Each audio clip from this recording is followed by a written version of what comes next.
So tonight, as promised, we're going to talk just about cost. Basically, we have two sources of energy on this island.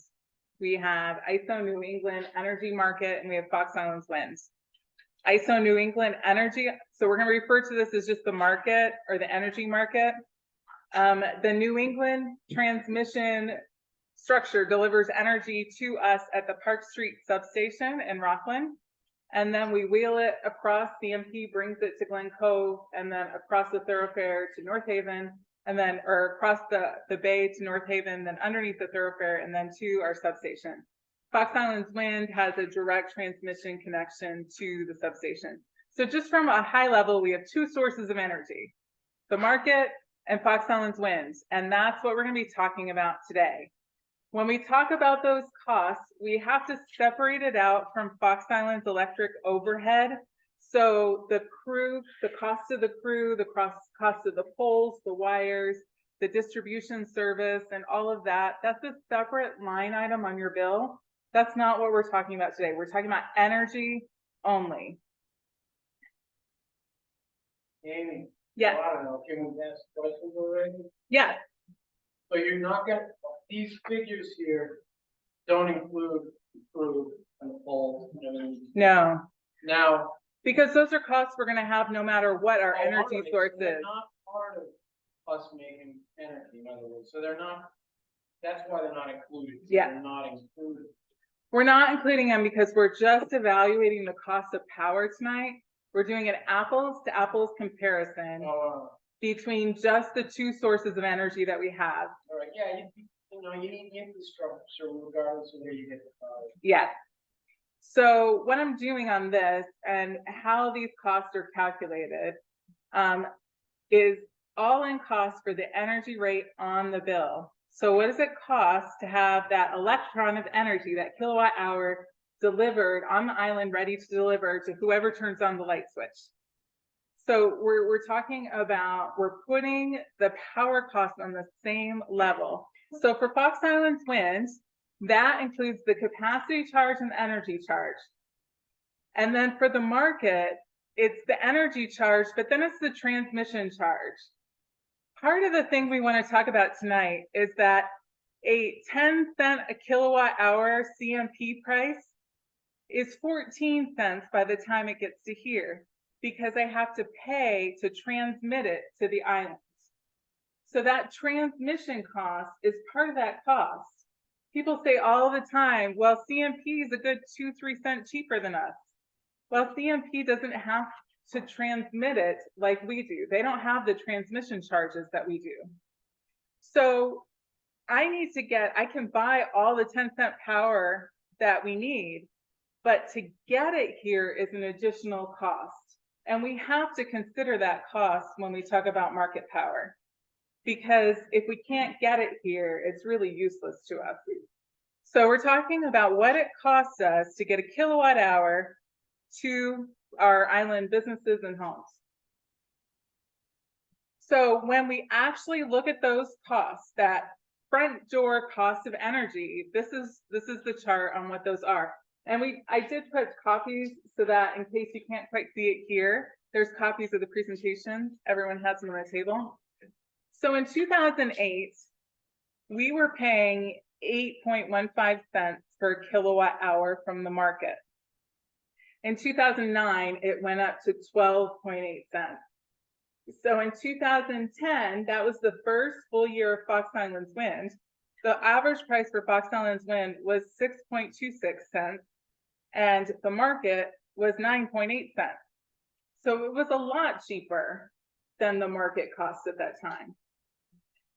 Fast forward to 2011, it's about the same. 2012, Fox Islands Electric is a little cheaper. And we get to 2020, Fox Islands Electric goes up to 10 cents. Sorry, Fox Islands Wind goes up to 10 cents. Yes, thank you, George, because that's an important distinction. Because built into your energy charge is a lot of like regulatory costs and fees and things that are the same no matter where we get our power that we have to pay. So this is just source power. So 10 cents where the market was 9.45 cents. In 2021, it flipped again. Fox Island's wind was 13 cents and the market was 15 cents. In 2022, the market was 15 cents and Fox Island's wind was 15 cents. We were pretty close, but we were looking at like 7 thousandths of a cent difference between the two. So to put that in a chart, the red is Fox Island's wind cost, and the blue is the market cost. Now, you'll see the variations in market costs, which is mostly related to natural gas. Yes, Patrick? Does the market cost include the loss of 6 to 10% electricity that comes over the cable to us? No, this calculation doesn't. So Market's really more. it is, the market's really more. I didn't include line losses in these numbers because I'm still working with the data to really see how much of that is related to the transmission line and how much is related to other losses in our system. And I didn't feel like I could do it accurately enough yet. It's about 6 to 9% loss coming over the transmission line. So the market cost, Patrick, you're right. The market cost really is about 6 to 9% higher because of those losses. And I have a slide in here that will talk about losses toward the end. Are there any hidden losses for the wind farm that aren't represented in the red lines? No, not really, because this is direct output and direct costs for the wind farm. And it's located very close to the substation. So the only thing that might be a loss is our overall system loss on the island, which I think is about 1 to 2%. Maybe there's some of that in there, but the majority of the power that we're losing, both directions. If we sell Fox Island's wind power, extra power, we lose about 6 to 9%. And anything we buy, we lose about 6 to 9% too. These numbers were very surprising, to be honest, because all through say 2010 to 2015, all you heard about was cheap natural gas and a lot of 4-cent wholesale power from the mainland. So I think intuitively, I think we expected that actually the windmills would have been considerably more expensive than the market power up until the time natural gas started to spike. And the fact is that these numbers show that that wasn't the case because of the transmission costs that Amy ferreted out here. So these were surprising numbers to me, I think to all of us. Mm-hmm. It was to some extent me as well. I've been following transmission development and losses for quite some time, so I knew the cost of transmission was expensive, but I didn't know it was quite this expensive. So let's delve down a little further into these costs. If you have questions, let me know. We did have a question that came in that said, ratepayers were promised lower electricity costs with the turbines and did not get lower costs. Can Fox Island Electric provide ratepayers with a graph showing expected versus real kilowatt hour costs to ratepayers from the early 2000s until today? Well, I didn't pull data prior to 2008, but I will say, and I didn't put it on the chart, but the expected promised rate was 6-cent power for the life of the turbine. So you can see that we've gotten close. Fox Island's wind did get close to that 6-cent power. There are variations. If you look at, actually, I'm just going to explain this a little bit, if you don't mind, the variations in the cost. So right here, and this is like a flat cost from 2018 to 2019, and then it takes an upward hike. That 2019 is when we had that significant outage and a gearbox failure. So we had a high cost for that. That part of it was covered by an insurance fund. But immediately after that, insurance went up $50,000 to $60,000 a year in premiums. So today we spend about $270,000 a year insuring the turbines. We used to, in 2019, our premium was $54,000. So most of this upward hike is just insurance costs. There's some of it that is replacement parts and additional service costs as well. But the most significant part of that is insurance. This on the market, it hikes too. That is all natural gas prices, pretty much all natural gas prices.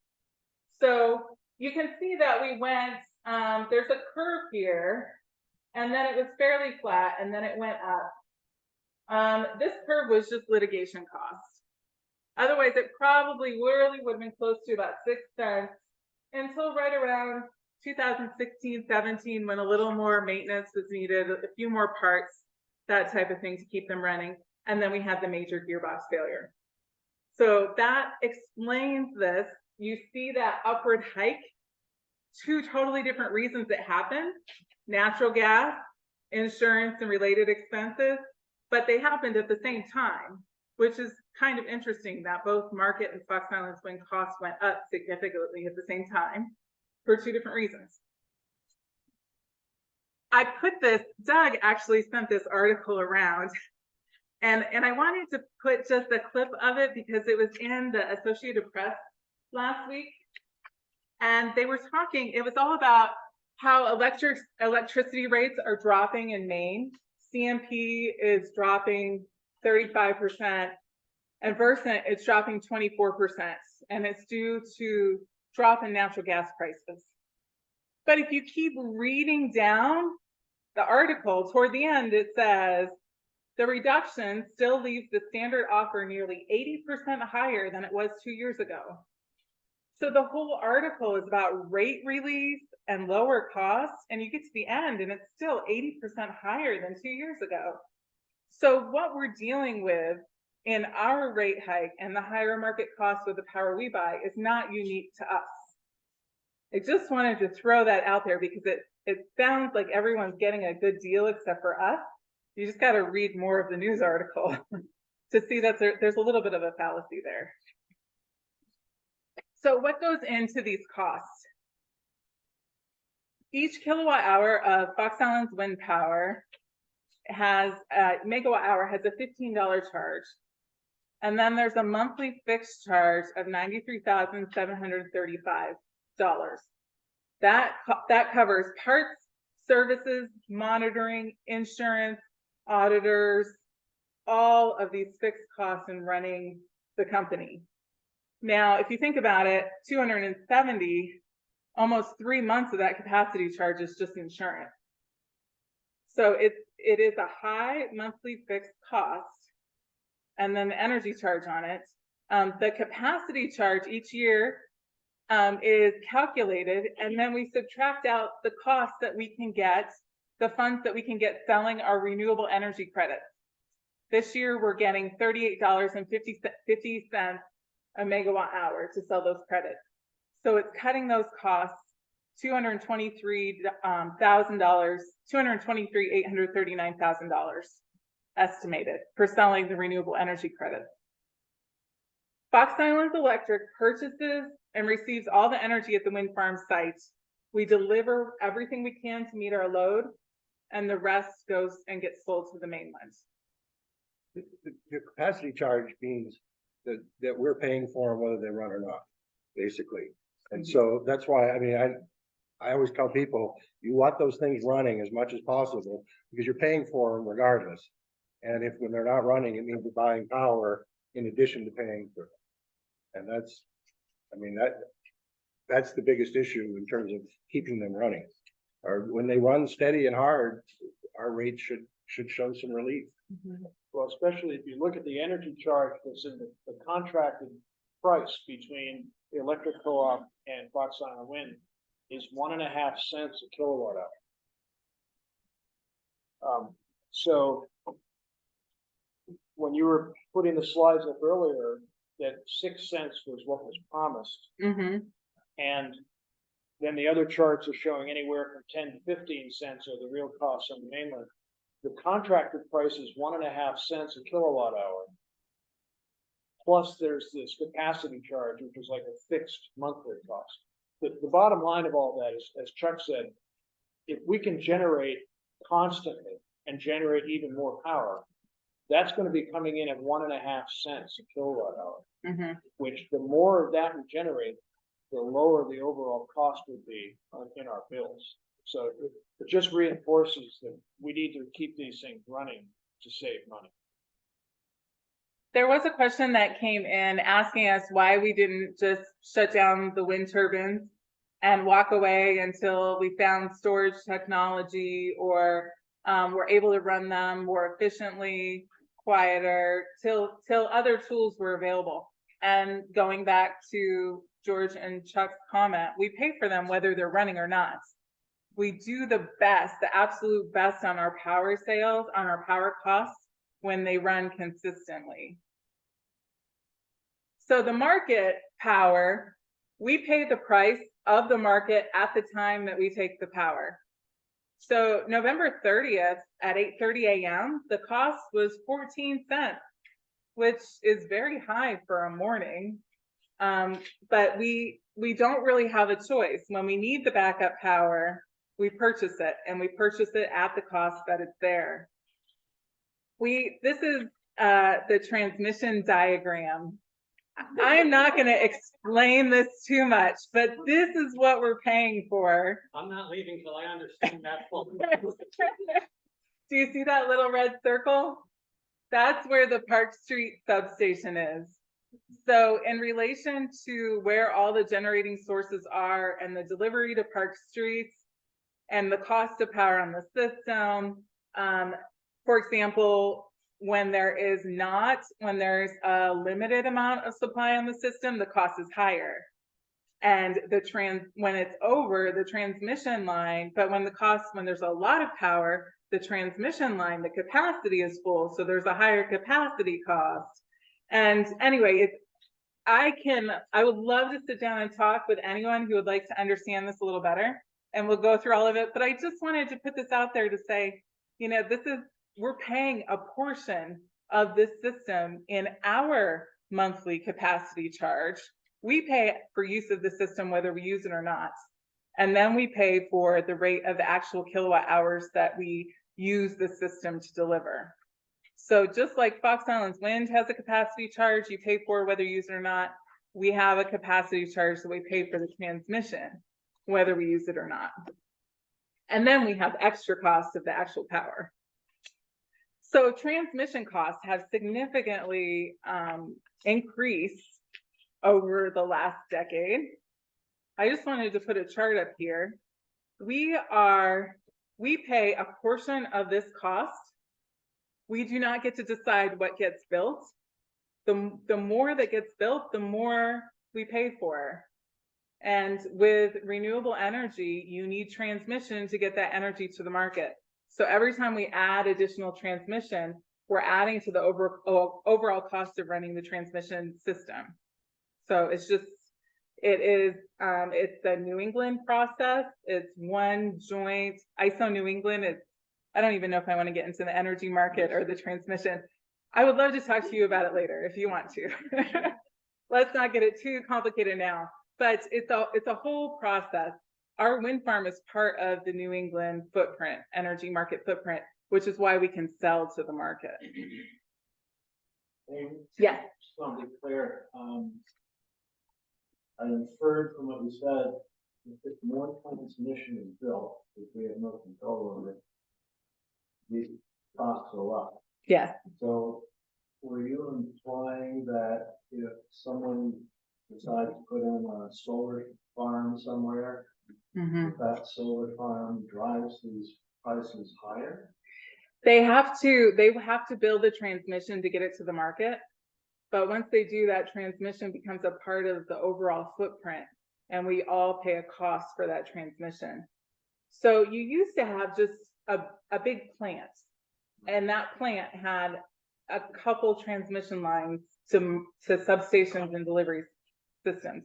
Now you have a lot of different transmission lines, and you have towns that don't have their little power plant anymore. Instead, they're part of the market. So there's additional transmission for that.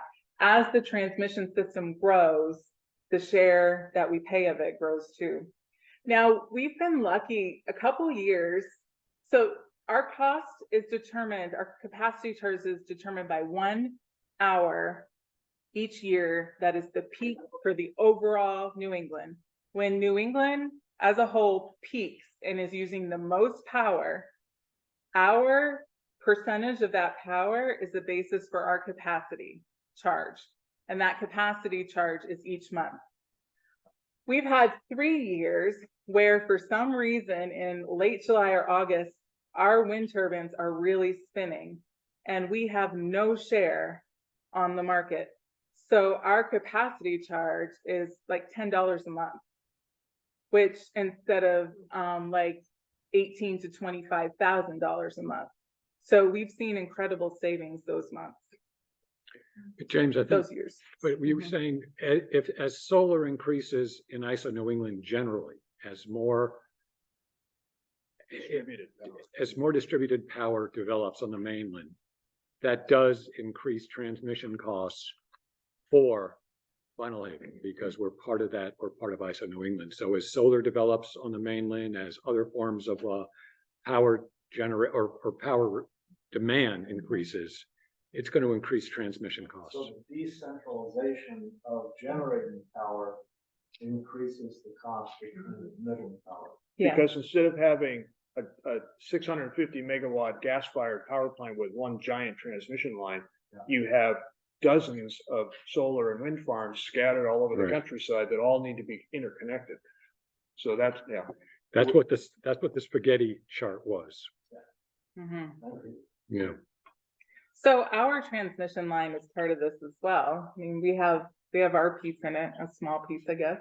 Yeah. That's it. Also, when you increase the amount of electricity that you use, like heat pumps, you have to build bigger transmission lines, and that contributes to the increased cost of the transmission lines.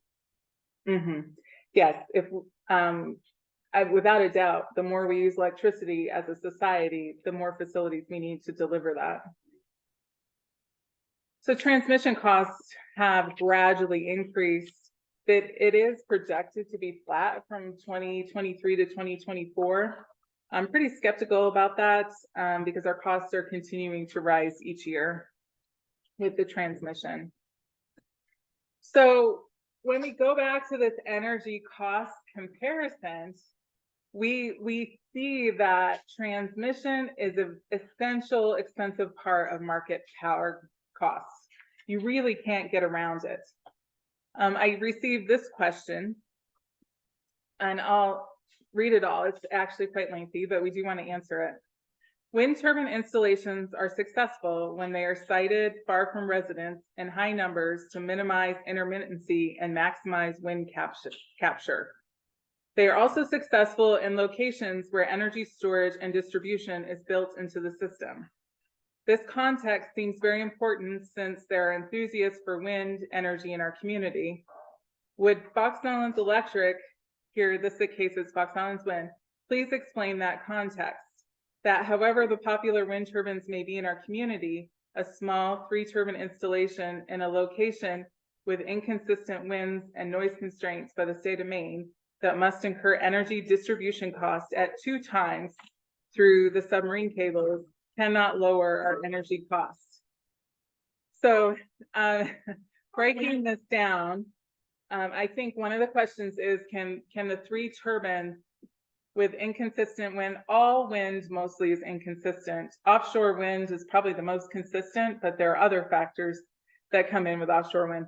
But we do have, wind is an intermittent energy. It does not flow consistently 24 hours a day. So can the 3 small turbines really provide the power for the island? They were sized to provide 100% of the power needs. Because of the intermittent, they've provided a consistent 65 to 70% over their years of generation. But I do want to say that it's not 2 times the power costs of the mainland. In fact, as demonstrated from the numbers, it's very competitive with the mainland and often it's been significantly lower. And there were some questions about, or there were some residential area and noise constraints and all built in that. And that, I think, is something we'll talk about at a later meeting, the engineering and the environmental impacts later. Yeah, I think I also want to make sure everybody understands that we want to make sure that people ask whatever questions they have. Yes. And if anybody has more questions that they don't want to share in a public session, just email them to Amy or mail them. And what we're going to do is we'll compile all the questions. We'll be developing the right answers to these. We don't have all the answers right away. And the question that Amy just read, we don't have the answers to that fully fleshed out yet. No. But we'll be making available to everyone what are the questions, and here's what we have for the answers. We won't be identifying anyone who's asking the questions. These will be anonymized questions, sort of like an FAQ. And it'll be more like, there'll probably be common questions, overlapping questions, so we'll be combining them into a single question and then providing answers, but that's not going to happen in the next 3 days. It's going to take us a while to answer all of these. And Yes. that question was a really good one. And all of us on the board want the answers as well. And to follow up on this, the 2 times the energy costs, Fox Islands Electric serves 11 customers per mile, which means all the cost of running the system is covered by 11 customers a mile. CMP has those same costs, but they have like 150 customers a mile. So some of these power costs, people are saying the increased costs, it's not really related to the market or Fox Islands winds. It is the cost of running our own utility company. And we have a crew that responds to outages in the middle of the night in a snowstorm. There's a significant cost to running our own utility instead of being part of CMP or Versant. That is something that we can talk about and analyze on the Fox Islands Electric side. But a lot of the increased costs are not directly related to energy and transmission.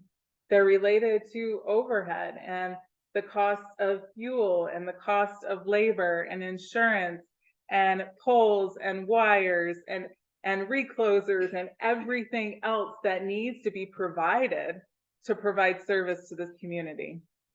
That's why rural electric co-ops were created, is when the country was being electrified, the private companies just went to the concentration of populations, and the farms and the rural areas were not getting any electrification.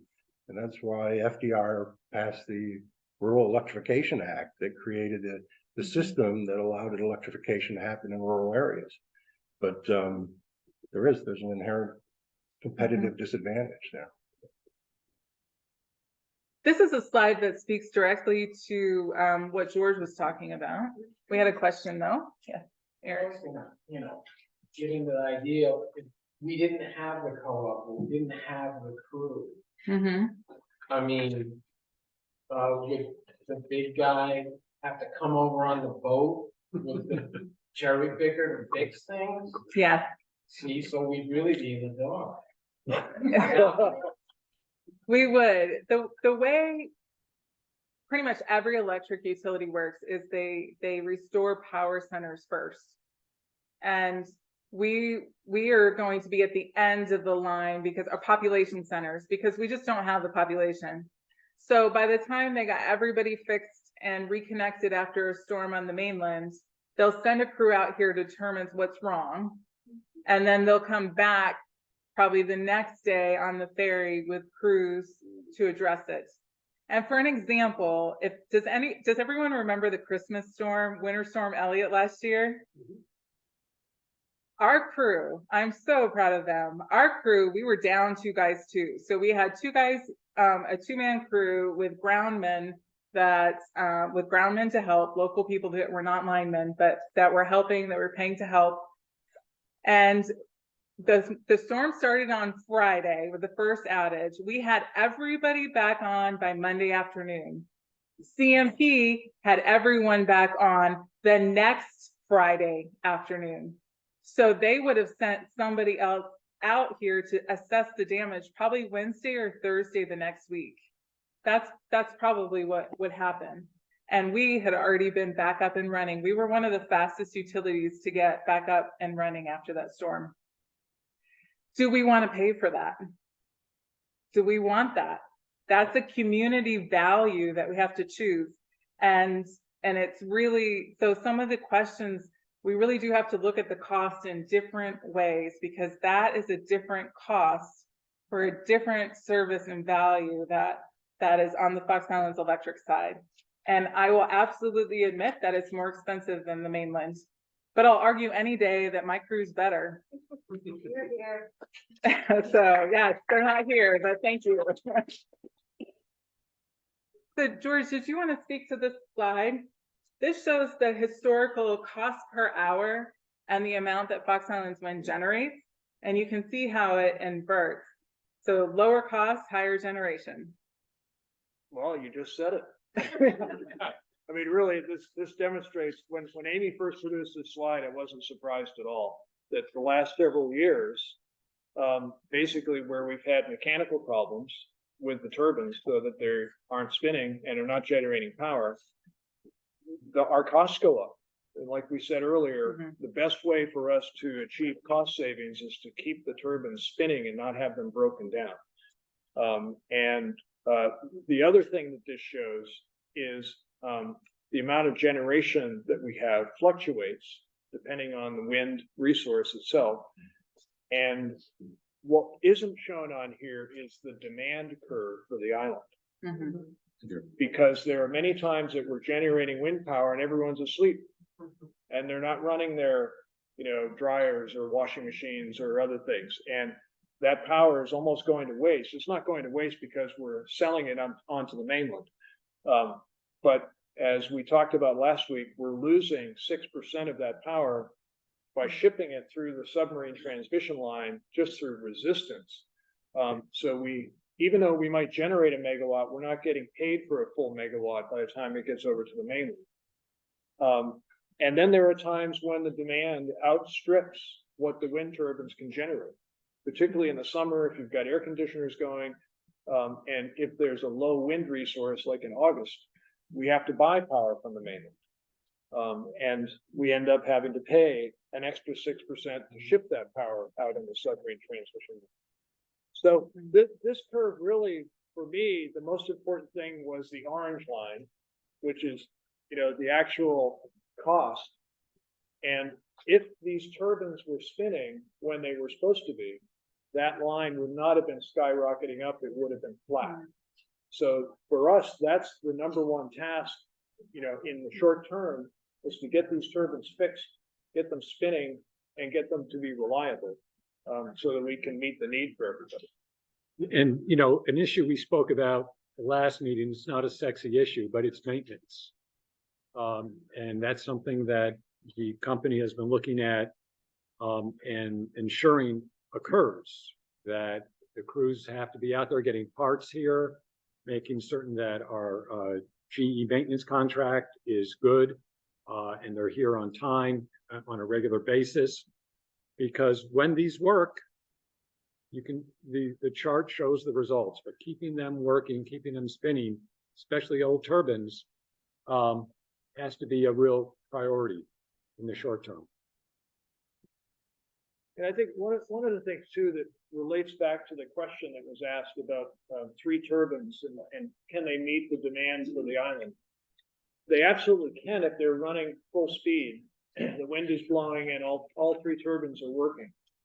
But if you have a really big wind farm on the mainland that has 50 turbines or 100 turbines and one goes down, they lose 2% of their power generation. If we lose one turbine, we lose 33% of the generation. So there's the disadvantage of a small scale project. It's less expensive than buying 50 turbines. But if one goes down, you have a problem. And so that's why maintenance is even more important when you have a small facility. You can't afford to have one turbine go down for very long, unlike a much larger facility. But as Amy showed with the transmission costs, there's a big advantage to generating on the island. I mean, you know, there's whatever the source of generation, generating on the island has a big advantage to buying power, financial advantage. So even if it's a project that is less efficient because of scale or distance, or costs a little more because of bringing stuff out here, it has a financial advantage because it's local. We're using the electrons as they come off. They're not having to run all over the place and get charged through that transmission system. It's a big advantage.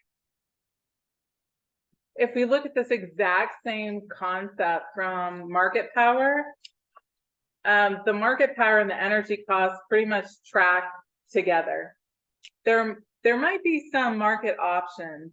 If we were going to go exclusively to market, we would want to look at different wholesale power agreements, looking at different competitive energy suppliers, day-ahead pricing on the market. There's all of that, but any cost benefits from extra generation, they go to the generator. They wouldn't benefit us in any way. Here, if we generate more, our power costs are cheaper. If we buy more on the market, we're just paying more to the market. We don't really have a benefit if their generators are generating more. The benefit stays with the owner. But that also, the flip side of that coin is that we are taking that risk that we are going to have the mechanical issues that we've had this year, the parts that have been backed up, that back ordered for 18 months that have been hard to get. That risk stays with us, but so does the benefit. It's a two-sided coin there. So this is what Patrick was talking about earlier. Line loss. You can't quite see that. Line loss is another consideration of market power costs. One that we have to really consider, and what George was saying too, 69% of our losses happen over this transmission line. All of our market purchase power is subject to losses. Only the Fox Islands wind power that is sold to the market is subject to these losses. Each 1% of loss is about $18,000 a year in our power costs. So we have to buy this power as it's metered in Park Street at the substation in Rockland. What we actually deliver and is metered to the customers is what we're going to get paid for. So the amount of power that we lose, the line losses between those two places, that cost has to be put into the cost of power. So we are paying for it, and it's significant. Since I came in 2020, I've been looking and working with the crew, looking for opportunities to cut down on line losses. We've done a lot of tree trimming. Every time a branch lands in and it lands into the line and it arcs, that's a line loss. Transformers that need to be replaced that are rusty or running inefficiently, that's a line loss. We've been able to shave about a percentage, a little more than a percentage of line loss off by doing improvements within the system, fixing reclosers, repairing those things. But again, that's low-hanging fruit, but it's also not very much. The big ticket item for line loss is that transmission line. And that transmission line is in good shape. It's running efficiently. It's just that it's a submarine line. It's under the water, and you're going to lose power no matter what. It's just the system. Every submarine line has significant line loss. And there's really nothing we can do about that. But we can, as Chuck said, look at the value of on-island generation. Yes. Making that also suggest that on-island storage what we generate. Yes. That's actually the perfect segue to what's next. Yes. Just as a comparison, and I know it's impossible, what's the average line loss on an area transmission line and same capacity? About 3 to 4%. And that is usually over a much greater distance too. So I would have to, like per mile, I'd have to do a comparison of submarine versus aerial. but it's much lower. The FERC cases govern that. The Federal Energy Regulatory Commission will let you include about 2.7 to 3.5% of line losses in your rate. Actually, Doug, you might know more about that if you follow FERC cases, what the current rate is. That's about 5 years ago, maybe. I do not, so Okay. I will defer to you. So, then one of the other considerations sometimes on the mainland is varying the cable. Right, that at the same time, line loss, we would on transmission or that somewhere between the area of transmission. That is a good question. I don't know. I would assume that without the water aspect of it and the coldness, it might have less line loss. I'm not sure. Most transmission on the mainland is overhead. Right, but it's But- also on site, so there comes a point where. Yeah. In communities, that the conversation that the line loss is unacceptable to the best road. Mm-hmm. Utility, then we're all going to be stuck with it. Area. Mm-hmm. Yeah, that is a really good question. I don't really know. But I'm gonna put a note to look at it. We actually have some buried, We do have buried. we have buried service out here in places. Yeah, And But As this question was out, we actually absorb the line because it gets metered at the houses. it does. But it's still distribution, so it's a much lower, much shorter distance.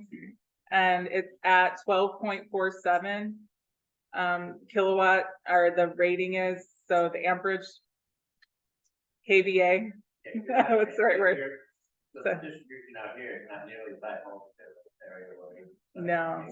So your line loss even at 7%, power. Mhm. A lot has to do with the actual material in the cable, compared to what there is on the mainland.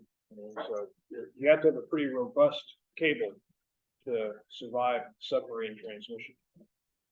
And one of the other things on the mainland is line loss is a big deal, in the country. Mhm. And in the western United States, where they have giant wind farms in Kansas and Nebraska, but they don't have big demand centers there, they're building fairly large transmission lines to bring that power to major urban centers. But they're often running them as high voltage DC lines to minimize the loss instead of AC. So AC is what we all have in our houses, alternating current. But DC is the way to send large amounts of electricity with less loss. And so that's why some of the projects in the US that are moving forward in transmission are HVDC lines or DC transmission lines rather than AC. But they're wicked expensive. So that's not the direction we're gonna go, but it's, Mhm. and now I've exhausted everything I know about transmission lines. So, oh, yes, Patrick. The bigger the copper wires you use to transmit the electricity, that's a lower resistance and there's less line loss. Mhm. Our cable, I believe, is operating at less than 10% of its capacity if you, well, it's 12 miles long. So by having an oversized cable, it reduced the line loss to 10% Uh-huh. So it's, or less. it is, yeah.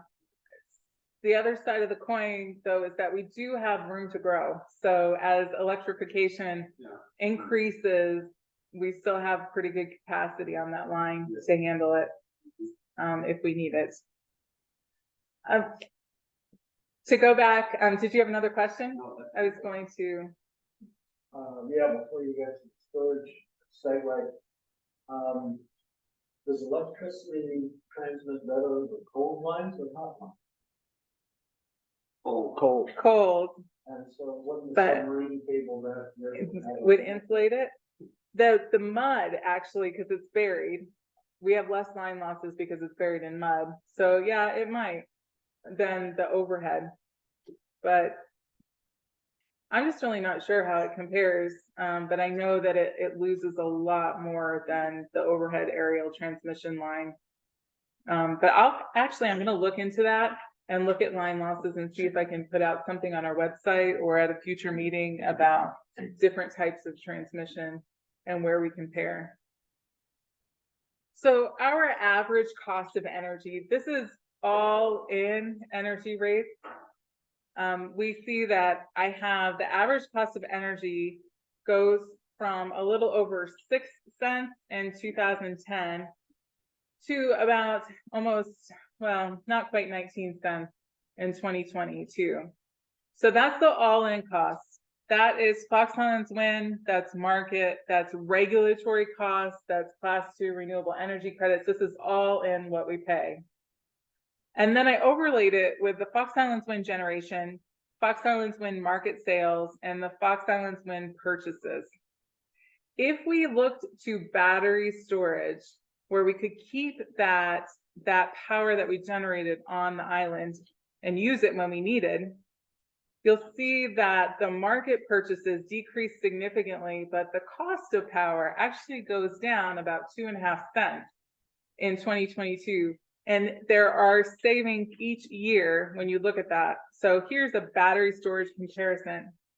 There's a couple of years where, like 2018 and 2021 and 2012, where the power was so similarly costed, like the price was so similar between Fox Islands wind and Fox Island and the market, that you don't see a lot of savings with the battery. So what I want to point out is that this chart doesn't include line losses, and it also doesn't include what we call energy triage.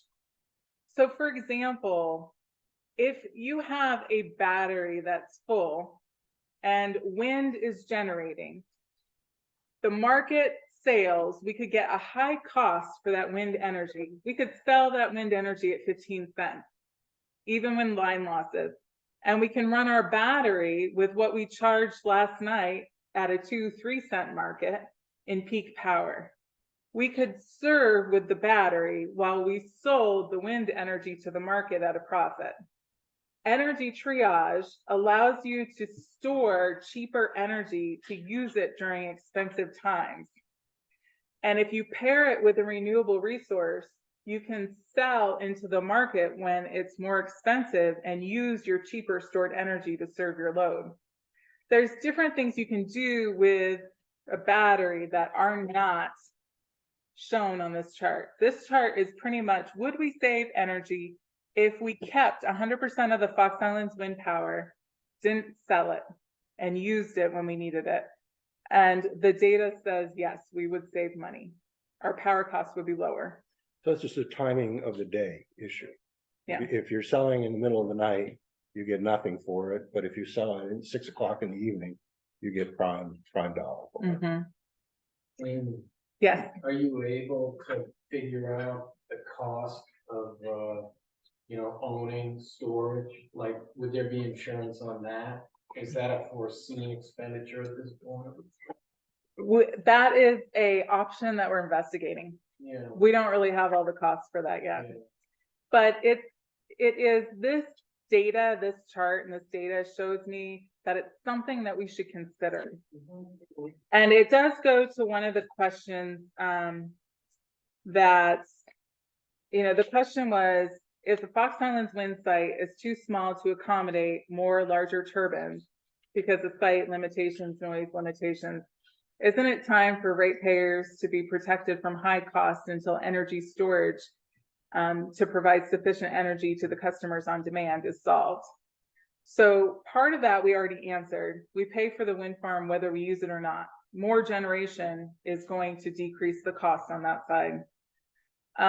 The energy storage issue is something that I think we need to investigate and look at, because a battery could smooth out these costs. Last year, I paid during Winter Storm Elliott $1,200 a megawatt hour to provide backup energy in the market. Normal cost for Fox Islands wind is like $180 a megawatt hour. That is the difference. If we had a battery to offset some of that, we would. When we saw that, we did use the generator, the diesel generator, which helps some. Yeah. You were talking about the energy triage. Is that something that that human interact with? Is that something you can set up automatically? Is there who's the personnel in charge of that? I mean, the cost of that seems like it could be significant, but potentially not, depending on how it's set up. So it would operate through a SCADA system. We have a SCADA system already that operates our wind, and GE does our wind turbine monitoring and operating. The battery can be done manually, but it can also be set up on a schedule. So if you looked at your energy pattern and you know, Demand time. every day we're going to run it from 5:30 to 9:30, because we know pretty much always that we can shift energy at that time. Any wind that is generated during that time, we sell to the mainland, the battery we're using for our system. It also depends what size the battery we get. If we have a 2 megawatt in the summertime, that's not going to cover it. We're going to need both. We're going to need the backup power and the battery power, or the wind and the battery together. So the battery brings up the idea that the lights won't ever go off. Seems to me that one of my curiosities has been, without any generation, how long will the battery be able to power the distribution system? Just on its own. Well, even with the generation, it has about a 4-hour span, a 4-hour use on the system before it needs to recharge. So it really does need to be cycled, and it's not going to constantly power our system. It will help with reliability. But that's the thing that maybe clear to others, but at some point the sort of battery and not being quite so dependent on the mainland makes it seem like power outage would not be a thing, but that's not the case actually. If you've got batteries that only work for 4 hours. So what a battery would do if you had a transmission outage, like the squirrel, the CMP squirrel, if you had it, the battery would kick on, and it would kick on faster than I can get alignment up to the diesel generator. What we would do is we would have it just kick on probably for the population center of Vinyl Haven, and because we only pick up parts of the system at a time so we don't overload, and then we pick up the rest of it with the generator. So what it would do, though, we can run, as long as we have fuel, we can run our generator pretty consistently. But what it would do is it would provide us a lot cheaper power than the diesel right now. But it would give us another layer of reliability that we don't have right now. And that's 4 hours in an outage. Usually, typically 4 hours gives us enough time to figure out how to get the system back up and what's going on, and to let customers know the best we can. But unless we added, and I think this is where the Fox Islands Wind Board is also looking at, unless we paired it with additional generation on the island, whether we add some small scale solar, larger than rooftop, but if we added solar, battery and solar work really well together for reliable power, we need to add a little more generation before we can really insulate ourselves from things. But this is part of that overall discussion that we're talking about, that we're breaking down, that we're looking at options. Where are we right now is really what we're talking about, but this is going to lead into what are our options? What should we be looking at? And it's not really a single road. It's complex, and there are a lot of different things to look at. And we have to look at the costs of all of these things too, right? Battery technology is about 10 years old now at the utility scale. They went through some bumps in the early years, but they've got it pretty well dialed in now. That's the good news. The bad news is that the battery storage systems have a 10-year life. So wind turbines have a 20-year life. Solar panels have probably a 20-year life, roughly. But battery systems have a 10-year life.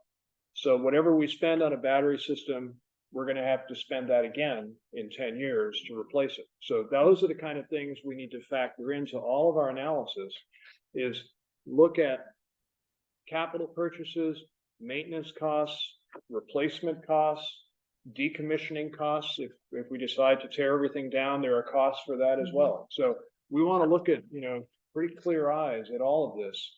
What are the options? It's probably not going to be one solution. It's probably going to be some combination of things that make sense. But we need to look at all of them and get all the costs and what are the pros and cons of each of them and lay them all out. And factor into that, increased energy demand on the island. But the way we look at it is either we do that and we make the decisions for our community, or we rely on someone else to do that and we buy market power and we rely on their decisions and their analysis and we just take what they put together.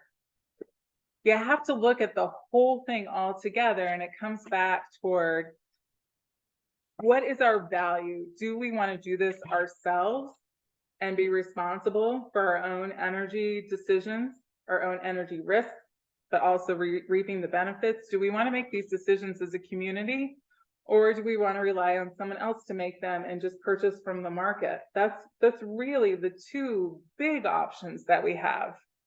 And then there's a few options to look at in the market and how you do that, but there's numerous options to look at and how we would do it ourselves.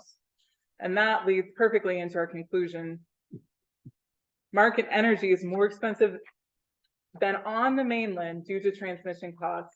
So if you have a CMP bill and a Fox Islands electric bill, CMP does not have the transmission costs that we have. In fact, we pay CMP for some transmission. So it's comparing apples to oranges. But there are economic benefits to generating energy on the island.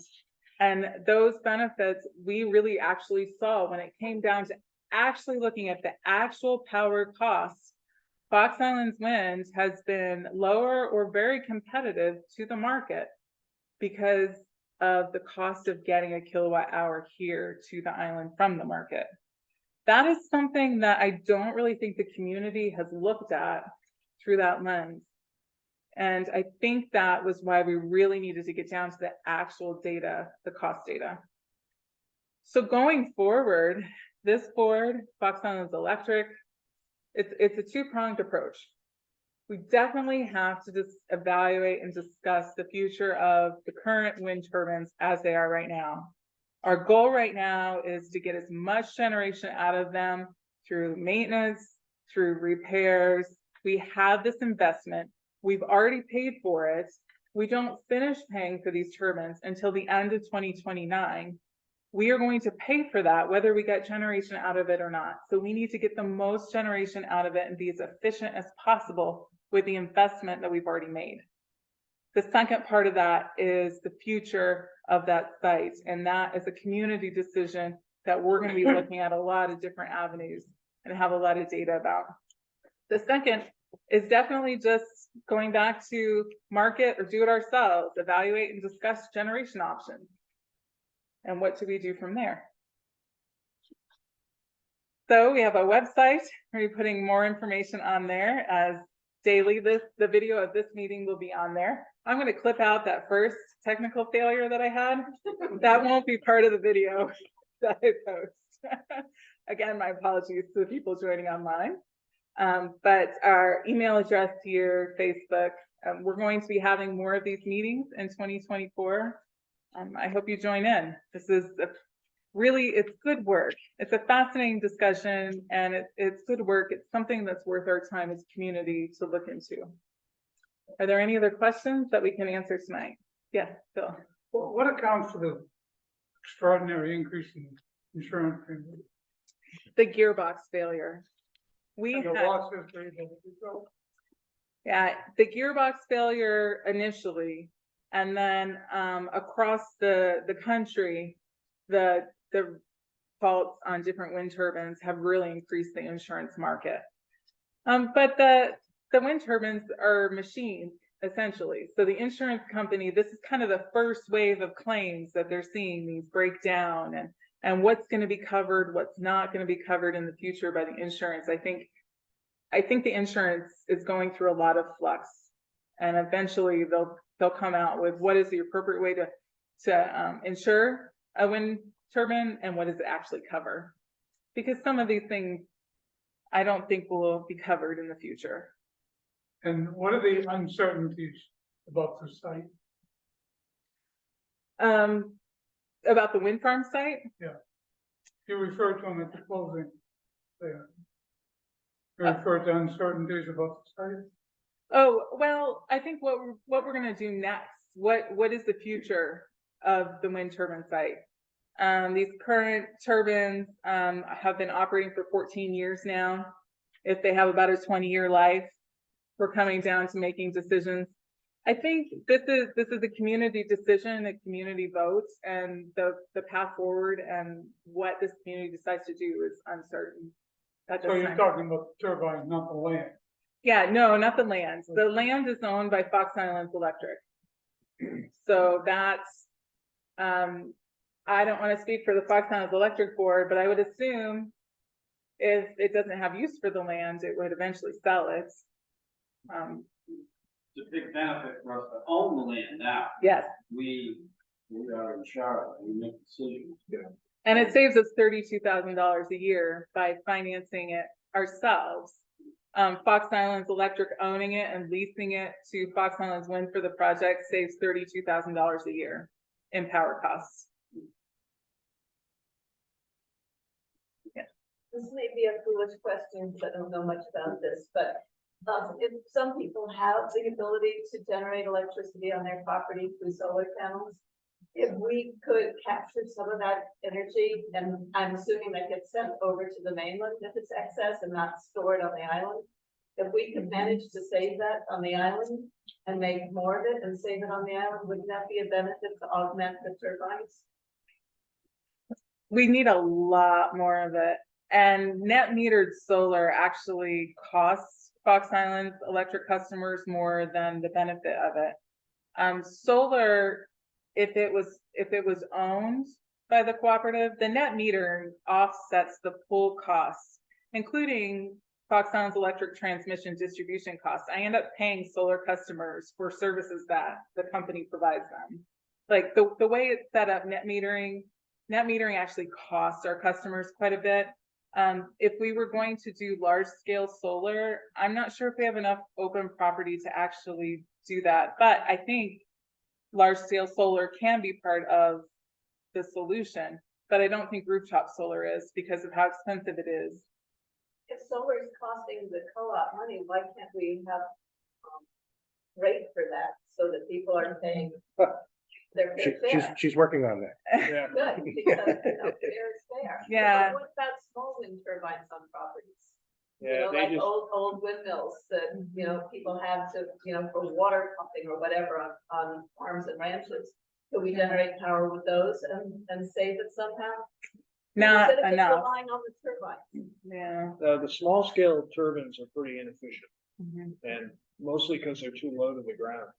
So when you're down close to the ground, the wind has a lot of turbulence because it's hitting trees and buildings and everything else. And Mhm. wind turbines to generate the maximum amount of power need laminar flow. They need unturbulent wind, which is why they're so high. The higher you get, the less turbulence you have. So that's why our turbines are so high as opposed to something on the top of your roof. So those aren't very efficient. And What if they're on the shore where where the trees are behind them? I haven't seen anybody propose that anywhere because I suspect that, I've heard about it and they're still Yeah. not efficient. yeah, Okay. Yeah. Good question. But these are good questions, though. I'll circle back to net metering a little bit. Yeah. That is an issue nationwide. In fact, California just made a change that compensates their rooftop solar customers 70% less than they used to, because they changed it to actual costs or actual, 1-for-1, what you're providing, 1 kilowatt hour of electricity for one, and it's kind of an uproar in California right now. Nationwide, that's an issue. When you can do collective larger scale projects, it is more efficient, it's more cost efficient than having the small little ones all over. But the net metering, that's a state law issue, and one that has received a lot of attention recently. So we had proposals this year in the legislature, but they didn't go anywhere. There might be some proposals in the future that goes more about how we have to compensate rooftop solar. But this is the kind of thinking that we want. Like, what really are our options? I keep watching the hydro to see if they can develop parts that are resistant to the salt water and don't corrode as much in the salt water, because we live on an island that has a lot of different inlets all over the place. There's a lot of energy there. I'm not sure if it would be efficient to capture it, and I'm not really sure how we would do it, but we need to be looking at all of our options. That's really I don't know, 30-year down right before I retire, I'll get to that project. Well, I think we are gonna look at solar, you know, obviously as part of an option. And if it's not rooftop solar, then we'll try and look at what are the maximum opportunities for solar on the island, on both islands. It's not just Vinyl Haven. And, you know, there may be opportunities for us to incorporate solar. I think the micro hydro is a really interesting concept. It's got a lot of challenges, and getting permits for putting turbines in narrow, high flow channels is very tricky. There's a company in Portland, ORPC, that's been spending about 15 years trying to do this up by Eastport, and they've been struggling because there's environmental impact issues that are pretty huge, and they're having lots of problems with the equipment in the water. There's a place in Nova Scotia, Annapolis Royal, where they have a hydro project. I think it's really similar to what was under the Tidewater how many years ago. Yes. But they've been running on that for decades and decades and decades, and it's not enough certainly to run the island, but it's just a piece to the puzzle. It would provide downtown a little more reliability downtown kind of thing. Yeah. And I visited that, and my understanding is with their equivalent of DEP regulations, they could not replicate that project. A barrage dam, yeah. So they've looked at large nasals that are actually submerged. Yeah. Those haven't been going well, though, if you follow it, but there's been a number of failures in the Bay of Fundy with that. Yeah. So there's a lot of challenges, and none of these are easy, slam dunk, cheap, no-brainer solutions. It's going to have a lot of information pulled together. We're going to have to look at what might work here, what won't work here, and then just roll it out. Here are the options. Nuclear fusion is probably not ready yet.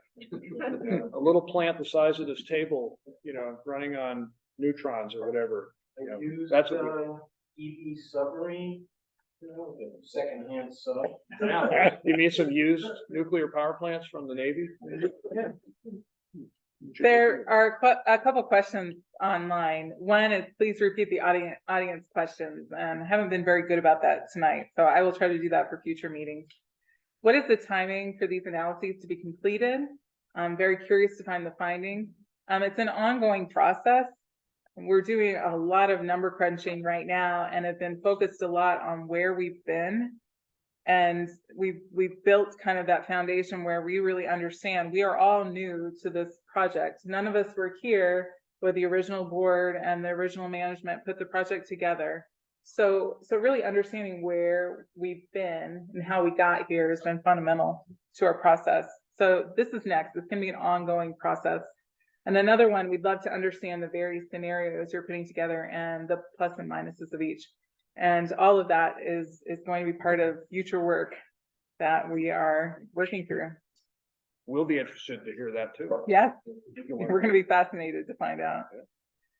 So I think this is a very important item to discuss when we're really looking at power costs.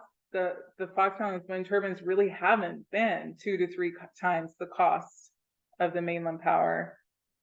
What the situation really is that we're on an island, and getting anything to the island is more expensive than what you get it on the mainland, and power is no exception. So we also need to look at our power bills and separate the cost of running the company and having a fully staffed company for fewer customers versus what they have in CMP. So what is related to that side and what is related to the energy side? And evaluating our way forward then.